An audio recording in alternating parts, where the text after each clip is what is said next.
All right, what did you do? There we go.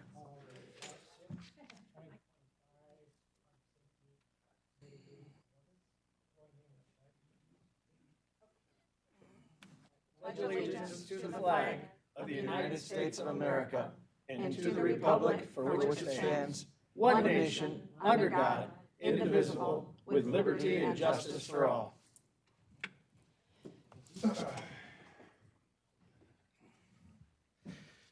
Agenda, are there any additions or changes? Yes, there is one addition under the Sheriff's Office, item B, 6B, resolution to authorize an Office of Highway Safety Planning Strategic Traffic Enforcement Grant.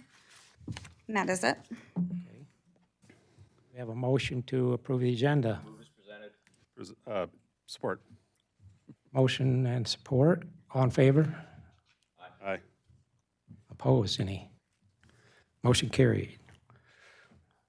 How about a motion to approve the minutes from February 6, 2025? Move the minutes. A motion, is there a second? Support?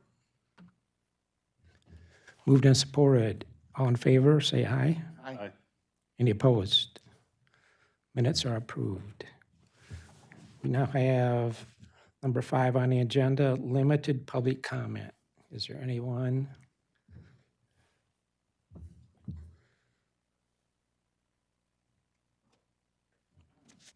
Good afternoon. Amy Etzel, I'm a court administrator. I typed up my speech, so I will try and keep it under 3 minutes. But the courts, we're not on the agenda for today, but we wanted to provide a report, and so we wanted to take an opportunity during limited public comment to be able to share some information about the court's responsibilities and offer some additional information regarding our court budget preparations in relation to the fiscal crisis that the county is facing currently. As we are beginning to prepare our budget for fiscal year 25-26, we've been actively working towards identifying areas that our budget can be reduced to assist the county in moving towards a path of financial stability while we're making every effort at protecting our employees who are our most valuable asset. In prior committee meetings, Prosecutor Lloyd has spoken about the responsibility of his office and has touched on the connections that are formed between his office, the Sheriff's Department, and the courts. And so it's important for the work of those officers that the offices that perform are often interrelated and connected, by the criminal cases that end up before the court.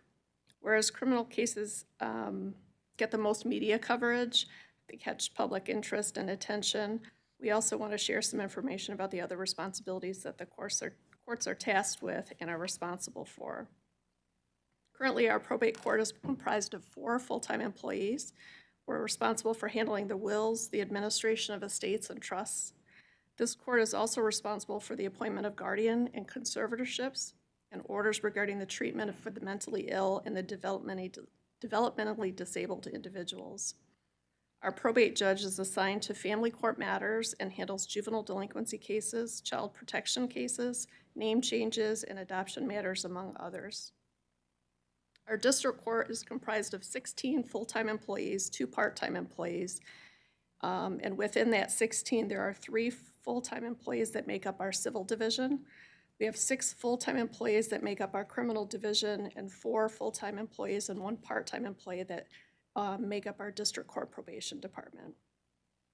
Our district court is responsible for small claims cases, landlord-tenant disputes, and most traffic violations. This court also handles all general civil cases with claims up to $25,000 and performs wedding ceremonies. Our circuit court is comprised of 8 full-time employees and is responsible for all civil cases with claims more than $25,000, domestic relation cases including divorces with minor children, paternity and custody, and personal protection. Jury services are coordinated through the jury clerk for all courts, along with coordination of alternative dispute resolution services used for the circuit court to resolve disputes outside of the courtroom. The front of the court office employs 17 full-time employees And our Community Corrections Office is comprised of 5 full-time employees with 1 part-time employee. Both offices fall under the direction of the Circuit Court, with Community Corrections housing our pretrial services and 5 specialty court programs. Our Juvenile Court Office is comprised of 12 full-time employees, and they support our formal and informal probation services. The Family Division of the Circuit Court also oversees the operation of the youth facility, which is comprised of our secure detention, our residential treatment program, community-based treatment program, and our day treatment programming. That is, that's combined employee total of over 50. In total, the courts employ nearly 120 employees. In addition to the services provided directly to the public, each court has mandated reports that must be filed with the Michigan Supreme Court regularly. These reports require hours of administrative time and often additional time required by our court clerks to meet these mandates. For more than a year, the Eaton County courts have experienced a significant turnover with staff, some based on scheduled retirements, others for concerns of the county's fiscal stability, and others seeking new opportunities and better wages.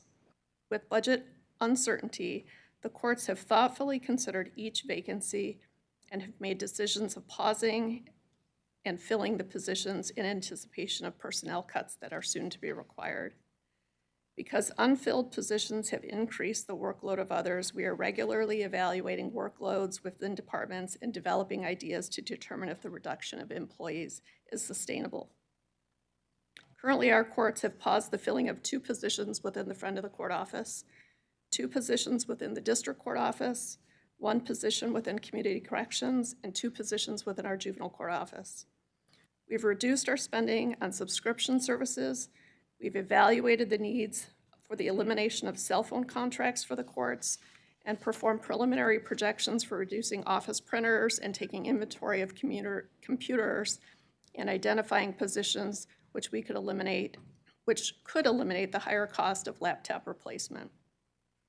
We have instituted an ordering policy requiring additional information related to requests and performing cost-saving research prior to orders being placed. Furthermore, we're evaluating contract renewals and making determinations on the viability of continuing some of our contractual services. We want this committee, along with community members who are aware of the budget concerns facing the county, to know that the courts are taking action now to reduce our spending. We want to be transparent and open about the efforts we are making. Our decision to keep positions vacant should not be interpreted as court offices are being overstaffed or that these positions aren't valued or needed. Rather, maintaining vacancies that have resulted from an employee resignation or a retirement will reduce the likelihood that we have to reduce the likelihood of an existing employee having to be laid off in the coming months as budgets are finalized. It's our hope that the future budget stability will permit offices to refill positions that are impacted by this coming budget. Lastly, just for informational purposes, yesterday our courts received approval from the State Court Administrative Office to reduce our hours of operation to the public, which is similar to what the county administrative offices have done. So effective March 17th, we will be closed from 8 a.m. to 8:30, and then closed for lunch, and then from the 4:30 to 5:30 timeframe. Our front of the court office will remain open during the lunch hour, and our courts will remain open on Fridays. Judicial dockets will start no earlier than 8:30, and our jurors are being instructed to continue reporting at 8 a.m. or as they are summoned. So we appreciate and thank the opportunity to share this update. Our offices are dedicated to making fiscally responsible decisions, and we'll continue to work towards a reduced budget to help benefit the county. So thank you. Thank you. So as this is public comment section. Anybody else? Public comments? See none. We're down to number 6, the Sheriff's Office, Department Reports.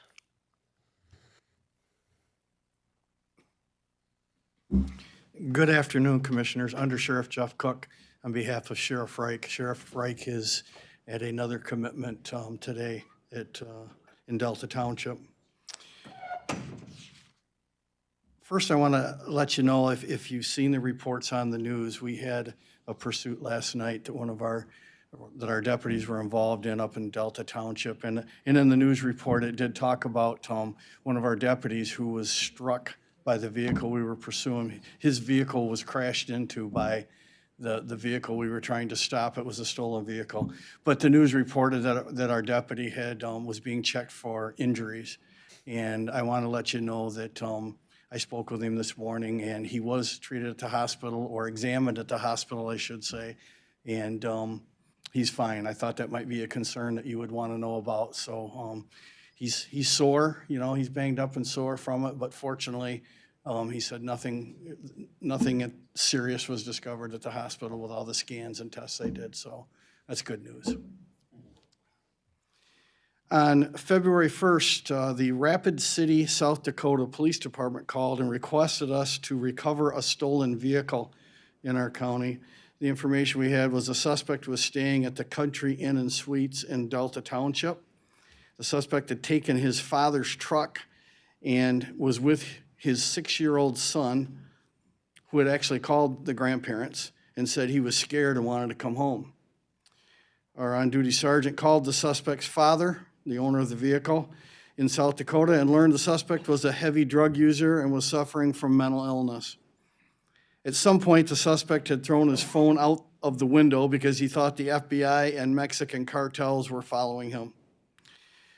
Our deputies went to the hotel, and they had to force entry into the room.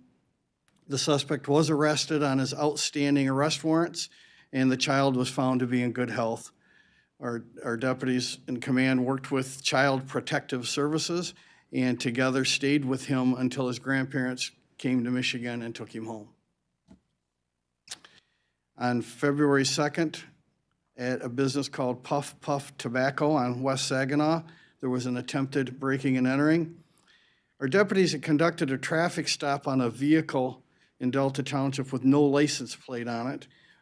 There were 2 juveniles in the vehicle, and they both had masks. At the same time, deputies were dispatched to Puff Puff Tobacco for an alarm, and they were able to review the video camera footage from the store, which matched the 2 people that they had stopped on the traffic stop. So that worked out real well.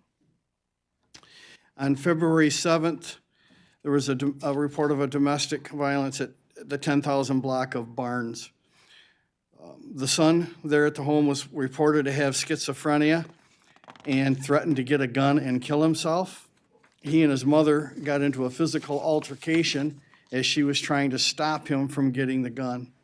He went outside, got into his car. When the Michigan State Police arrived first, they said he was in the driveway revving the engine of the car, which was pointed in their direction. MSP tried to block him in, and our deputies tried to block him in from the other side of the driveway. However, the suspect fled with his car through the backyards out to Barnes Road and traveled eastbound. One of our deputies was coming into the area and made a traffic stop on him as he was just entering Ingham County, and he was taken into custody without further incident. We received information about a man in Mulliken making threats, saying he was armed and that he would shoot it out with the police. There were outstanding arrest warrants for this person. Our deputies went to the Mulliken area and watched the suspect leave his house in a vehicle. A traffic stop was made and he was taken into custody without incident. And I guess I want to kind of maybe drive home the point that this was outstanding police work, proactive police work, because the sergeant and our deputies went out there and found this person who was making these threats and making all these things, and were able to get him stopped before he could do something. And I just really think that was great, great police work, and really pleased that happened, because these are the type of people that go out and are involved in some very violent situations, and it's really good to try to apprehend them before that happens. On February 9th, there was a weapons violation, 809 Harvest. There were 2 people who knew each other that were in an apartment there. At one point, one of them produced a handgun and it was discharged. There are conflicting stories about how the gun fired and if it was ever pointed at anyone. Deputies did locate a hole in the wall consistent with a bullet hole, and of course checked the surrounding apartments to confirm that no one had been struck by the bullet. This case has been sent to the prosecutor's office for their review to see whether or not warrants will be issued. On February 12th, there was a carrying a concealed weapon violation at Saginaw and Vermillion. One of our deputies stopped a vehicle that was leaving the Red Roof Inn. After questioning, the driver admitted to having a pistol, and the driver was arrested for unlawfully carrying a concealed weapon. On February 13th, our deputies investigated operating while under the influence and hit and run and child endangerment at Saginaw and Elmwood Road. The deputies investigated a hit and run crash and made contact with the suspect that fled the scene at his apartment. There was a 6-year-old in the car at the time of the crash, and the suspect was driving the vehicle while intoxicated. When deputies were arresting him, his girlfriend started to interfere with the arrest and was obstructing, so she was also arrested. The child was turned over to family members. On February 16, at the Speedway gas station on West Saginaw, one of our off-duty deputies was at the gas station and keenly observed a vehicle that he suspected was stolen. The deputy called this into dispatch, and when our on-duty deputies arrived, they were able to confirm the vehicle was in fact stolen and the driver was arrested. Our deputies are working all the time, even when they're not on duty. When they see something that needs their attention, they act on it, and I think it's important that you know that and recognize that 24/7 we have awesome deputies that work here. On February 21st, there was a breaking and entering complaint. The Michigan State Police was dispatched to a true alarm of a breaking and entering at Diamonddale Express at about 1:10 a.m. Our deputies went to that location and looked at the video of the suspect that had been captured. A short time later, our deputies were dispatched to a breaking and entering on Millennium Drive. They reviewed the video there and discovered it was the same suspect from the Diamonddale Express breaking and entering. They were then able to identify the suspect, locate an address for him, and subsequently obtain a search warrant for his residence. They executed the search warrant, arrested the suspect, and seized several items of evidence. Another example of outstanding police work. In the month of February, our deputies have responded to and investigated several stolen vehicle and attempted stolen vehicle complaints. The majority of those have occurred in Delta Township, but some have spread out to the surrounding areas as well. And I think the sheriff has talked to you previously about one of the problems being a lot of the vehicles that are stolen are a particular make and model. And there was some recall efforts made to improve that, but that still remains to be a problem vehicle that is one of the ones targeted for theft. And that is all I have for the monthly report. I'm happy to try and answer any questions you may have. Commissioner Pascal.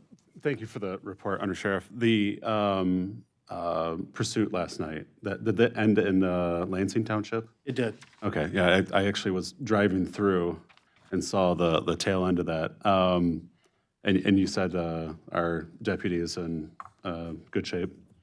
Yes, he's pretty sore when involved in a collision like that, but yeah, Yeah.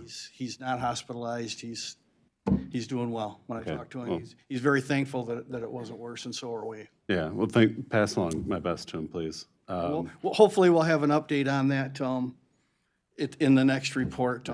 That driver of that vehicle struck another vehicle, I saw at least 2 other vehicles. and some people in that vehicle were injured as well, so Yeah. it's, Yeah, they had the other driver out on the side, and someone was there caring for her, rubbing her back, and so it was. our detectives are working on the case, trying to get this person identified and arrested. Oh, okay.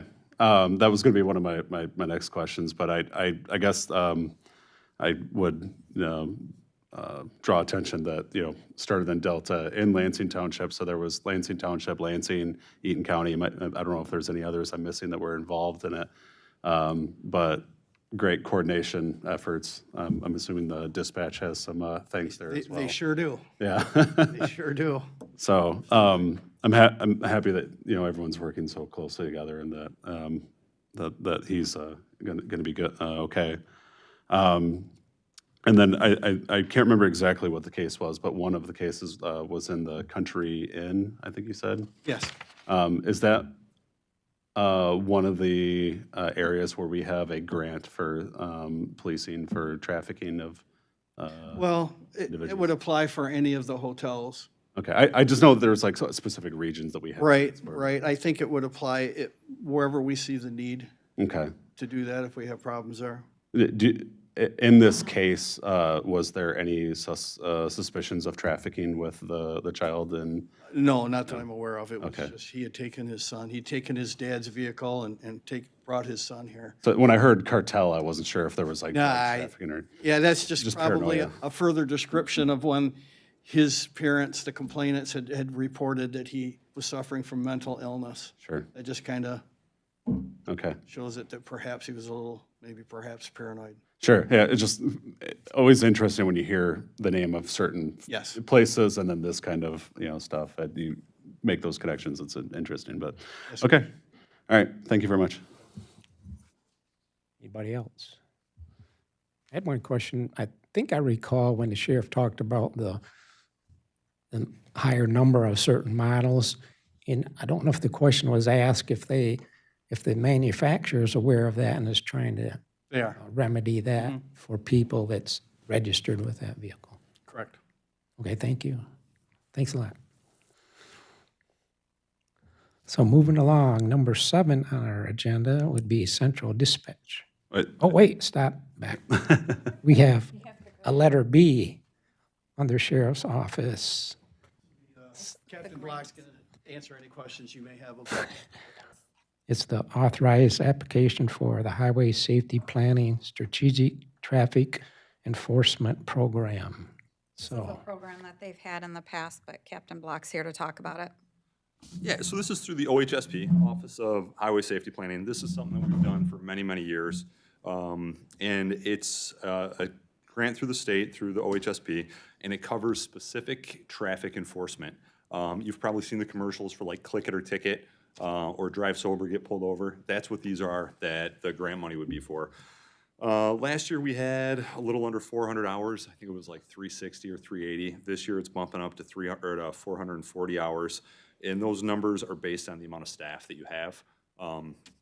This year on the books, we have more staff than we did last year. A lot of that staff is currently in training, but by the time most of this overtime is available, they'll be out of training and able to put in for it. This is broken down into 4 or 5 specific kinds of traffic they want you to do. There is the distracted driving, which is kind of new this year, and that's people talking on their cell phones and stuff like that. You have the seatbelt, which is your Click It or Ticket. We have impaired driving, and there's 2 sets of impaired driving. And we do one early in the year and then one kind of later in the year. And these months that we do them are given to us by the state of when they want this enforcement done. And then there's speed enforcement also. So each one of those, 2 of them get 100 hours of patrol, the other 3 get 80 hours of patrol, and that's where the number of 440 hours comes up. Through this grant also, you can put in for equipment. That equipment is to be used for traffic-specific things for the grant, but once you get that equipment is yours to use throughout the year, however you see fit. So we are gonna request some equipment this year. We're requesting 2 LiDARs, and what those are is, they're the, everybody's seen, you have the radars in the cars. These shoot lasers. So it sounds cooler than it is. It's not like an actual laser beam, but it's, that's what it is. They're handheld units that our traffic enforcement would use. It gets you an exact speed, exact distance of whatever it is that you're measuring. They're pretty neat. You can use them for other things too. You can measure distances with them. So when we do accident investigation and stuff like that, we use them as well to get precise distances. We want to put in for 1 thermal imaging camera. A thermal imaging camera we actually use in accident investigation. You know, right now, a lot of cars have the anti-lock brakes, so you don't see skid marks on the ground. But they do leave a heat signature on the ground when the cars skid, and that is what the thermal camera is for. So you can actually see the skid marks on the ground that are not really visible to the naked eye. It allows us to see kind of where the skid started, you know, if there's any yaw marks, the direction the vehicle was traveling, things like that. And with skid marks, you can get exact speed measurements. There's some other math you got to do in there that we have people that are way smarter than me that do all that math, but they take those measurements, plug it into some equations, and they determine how fast vehicles are going for collisions. And then the last thing we're going to put in for as far as equipment goes, they are LED like warning triangles to put behind cars or behind accident scenes, so that way vehicles coming up, obviously we got our light bar, but you got one car out there, sometimes you have a big scene, you want to put, it's kind of the modern day flare. We don't really use flares that much anymore. You know, we kind of got with technology and we have rechargeable LED, you know, little triangles that we put out. So as far as the equipment goes, the OHSP we put in for what we want. OHSP will tell us if it's acceptable for their program or not. If it is acceptable and they give us the go-ahead to buy it, the county would then buy that equipment and would be reimbursed by OHSP.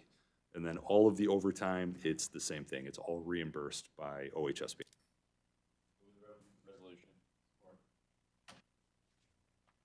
Moved and supported. All in favor? Any opposed? Motion carries. Thanks, everyone. Have a great day. Now, number 7, Central Dispatch.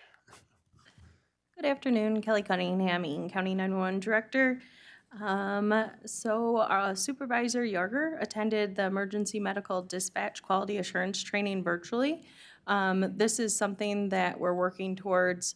Right now, it's our emergency medical dispatch, so any calls for an ambulance go through our EMD, and we are working on formulating a quality assurance team for that, so that making sure that all the dispatchers are meeting the proper protocols and using them correctly. We did have a group of people that attended the National Emergency Number Association, so NENA 911 Goes to Washington. The two biggest factors that we were talking to senators and representatives about is the 911 Saves Act, which would deem telecommunicators as first responders. I think it was last year we passed a resolution for that, for Eaton County, but just in support of that.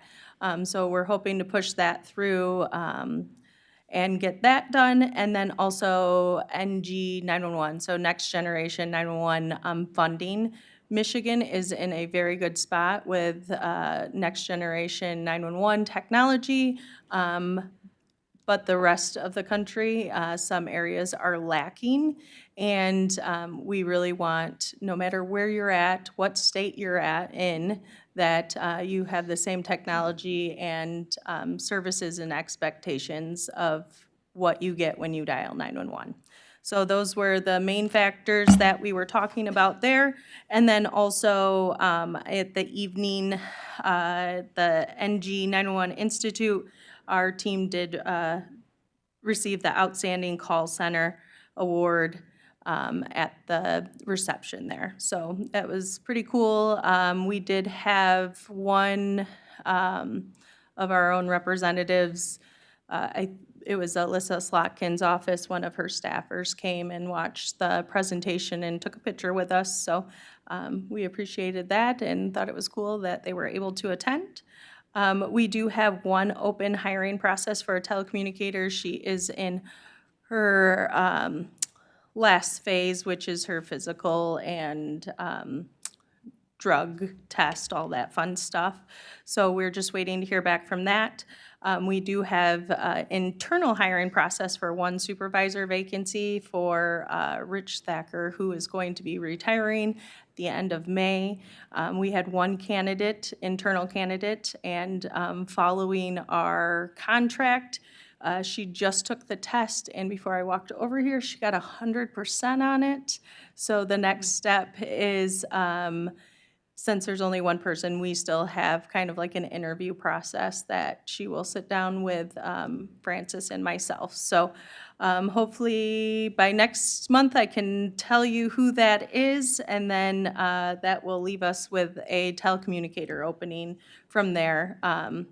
As of right now, we do have a hiring list, so we can reach out to the people on our hiring list. And that is all I have for my monthly report. Thank you, Kelly. Any questions?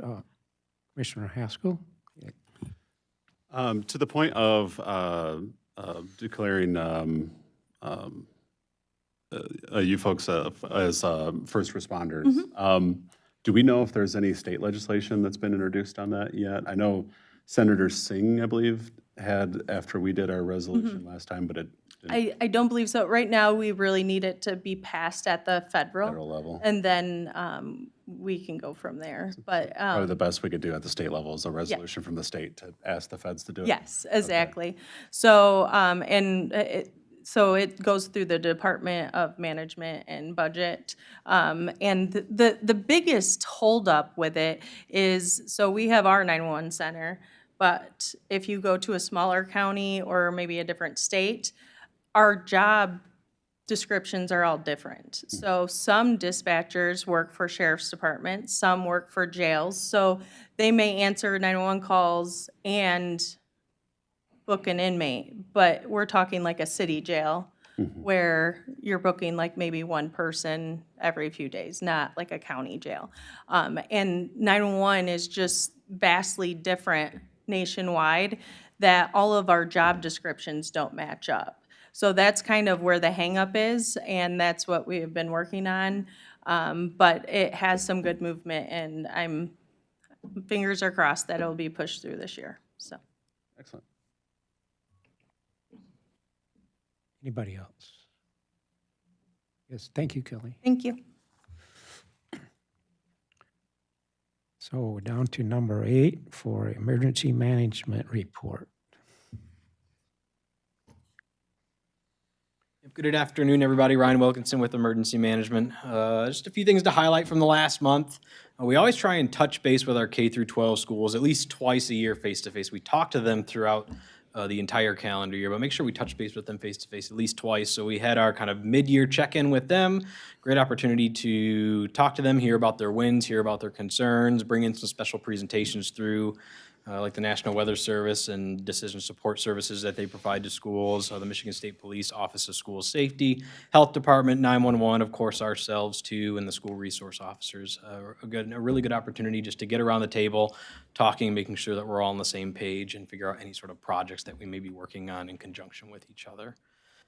Now that we have our plan synced on, which was our big project that was approved last month here through the Public Safety Committee and with the Board of Commissioners, really working on two main things with that now, publishing a lot of those plans through our website that we're able to publish. Some things may have some proprietary information we got to be a little careful of, but a lot of that will go up on our website. And then making sure that we're actually tracking any sort of changes within our plan. A lot of people just do it pen and paper, which drives me crazy. So trying to do it with some technology systems at our disposal now that'll actually track changes for us, again, using technology, which is great.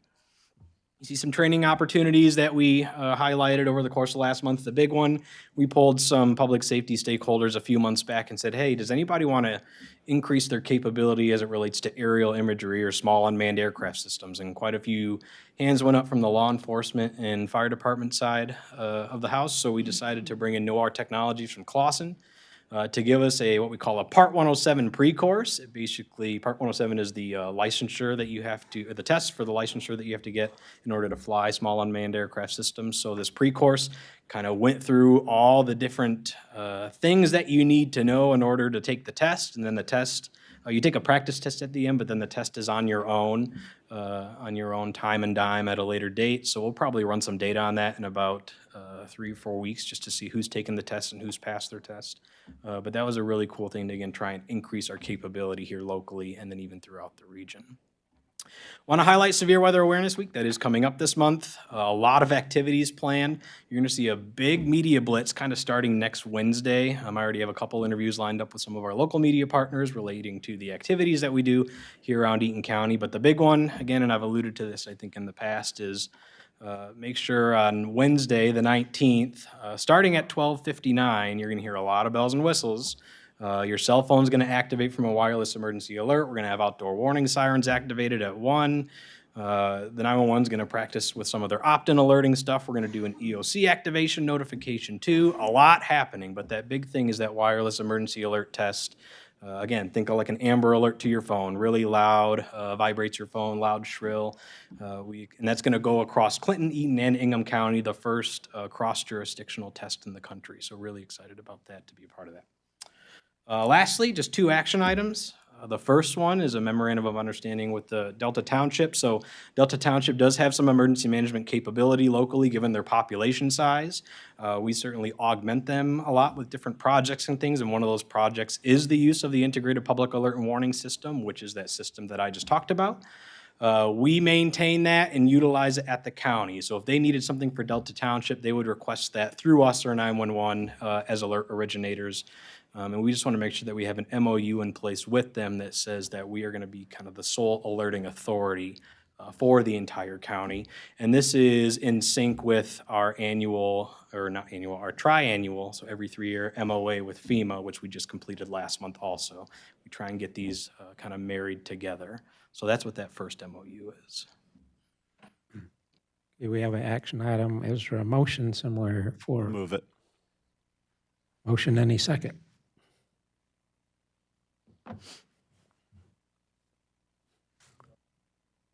Did I hear a second or not?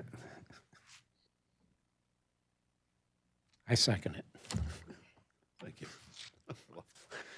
All in favor, say aye. Aye. Any opposed? Motion carries. Excellent. And then the second one is our annual subrecipient agreement. So we receive, it's getting smaller and smaller every year, but we receive an annual allotment of Homeland Security Grant Program funds as a part of a FEMA preparedness grant. And this is our FY24 allocation, which is good for 3 years. It's a little over $21,000. Ingham County is our fiduciary, so you'll see some signatures on that subrecipient agreement from Ingham County. But this is, again, our annual agreement to receive those funds. We only use these funds for 2 things. We use it for training, either bringing in training, kind of like the aerial imagery class that we just had, or sending people to training, or we use it for exercise. But those exercises have to be consistent with the Homeland Security Exercise and Evaluation Program for design and development, conduct, and evaluation. So that's all we use that for, and we usually have no problem using that over the course of a 3-year time period. Again, a little over $21,000 that we receive for fiscal year '24. I understand that's a federal level grant? That is correct, yep. Okay. We have a motion to approve this. I'll make the motion. Support. Motion and support. Any other discussion or questions? One quick question. Go ahead. Being a federal grant, are we worried about this being pulled anytime soon, or? There's been some volatility at the federal level with what we're dealing with grants. Currently, we're good. We have a green light. There has been some what they call manual step review processes that have been put into place, which we're still getting our reimbursements. We're still able to draw down, at least the state's still able to draw down. But with some additional reviews, we expect the reimbursements to be delayed slightly. That's where we're at as of today. But we're still getting the reimbursements. Good to hear. Any other questions, comments? All in favor of the motion? Aye. Aye. Any opposed? Motion carries. Excellent. And that's all that I had, unless there were any questions. Thank you, Ryan. Number 9 on your agenda, the prosecutor office report.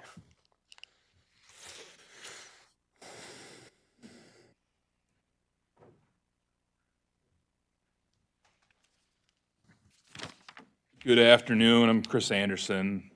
The staff upstairs wanted me to identify myself as your Eaton County Chief Assistant Prosecuting Attorney. For fear, I chose not to formally do so. Prosecutor Lloyd's unavailable today, so I am here to provide a little bit of comment about our office for the last month. As we indicated, we're going to start providing more statistics to you, and that's a direct result, I think, a direct result of the software that we upgraded to last year that the county, that this board allowed us to upgrade to, that the state has provided for us. But currently, our office has 5,700 open cases. Last month, we were noticed to attend 630 hearings within the county and/or the Court of Appeals. We received 293 new case referrals. We authorized charges in 105 cases, declined 92 cases, and diverted or completed diversion in 84 cases. We provided discovery 334 times across 235 cases. This was the act of us sending materials to the defense attorneys. We reviewed and responded to 11 applications to set aside prior convictions. That has slowly started to decline, but over the last couple of years, we have repeatedly, we probably have half a position just to review applications to set aside prior convictions based on changes in state law that did not come with additional funding for the prosecutors. We issued subpoenas for 62 hearings, had more than 150 victim contacts, and prepared 30 writs to secure appearances of defendants for court hearings in the county if they're lodged in another jail or prison. Those are just parts of the numbers, though. It's really hard to quantify all that we do. Not included in those stats are things like the fact that myself, over the last 2.5 months, I've spent more than 40 hours working with the sheriff's office and their detective bureau on a single case that we still don't have in our office because it's still being investigated. But those are things that wouldn't ever show up in those numbers from our system. I thought I would take an opportunity, since I'm the one here talking to you, to explain what I do, because I know some of you, I don't know all of you, but I'm a career prosecutor, having spent my entire 14-plus year career between 2 county prosecutors' offices. I've seen the best of our community and the worst of our community, and I come to work every day to try to make our community a better place for all who call it home. As chief assistant, I handle a caseload that includes sexual assault, homicide, and high-profile criminal cases. Beyond that responsibility, I chair the Eaton County Child Death Review Team, serve on multiple committees that work to improve the criminal justice system in general and prosecutors specifically. I am the FOIA coordinator for the office.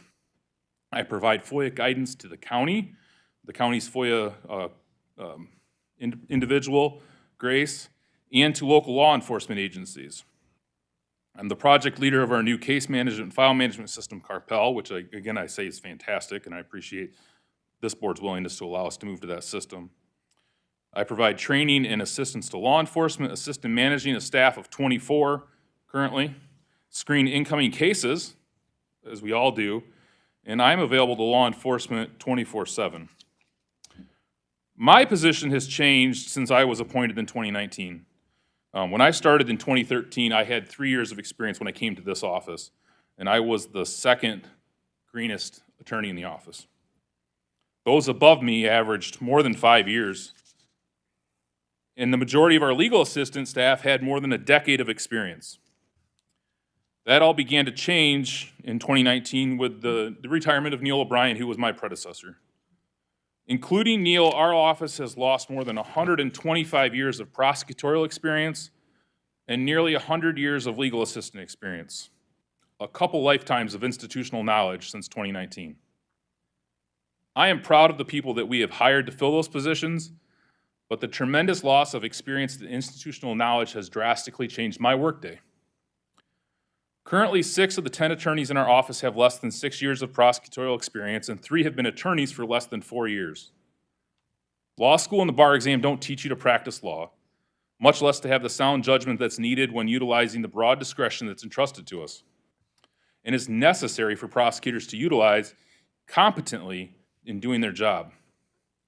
So while working on the things I mentioned earlier, I'm also spending a large portion of my day teaching and guiding our young assistant prosecutors, and legal assistants for that matter. Whether it's answering a strategic question, helping them decide a charging decision, calculating sentencing guidelines, discussing whether a search warrant's sufficient, talking through a nuanced legal issue, or talking with them about how to discuss difficult topics with devastated victims, I spend a bulk of my day teaching, mentoring, and encouraging constantly. Those were things that Neil just frankly didn't have to do, because he was in an office. In 2019, we had an office that was full of experienced prosecutors, experienced attorneys. And it's not to diminish the staff that we have replaced them with. We have very bright attorneys, but it takes a long time to become a seasoned trial attorney. So it's incumbent that we don't continue to cycle new attorneys out of law school. So with that, that's all I have. If you have any questions, I'd be happy to answer them. Thank you. No questions, I guess. Thanks, Chris.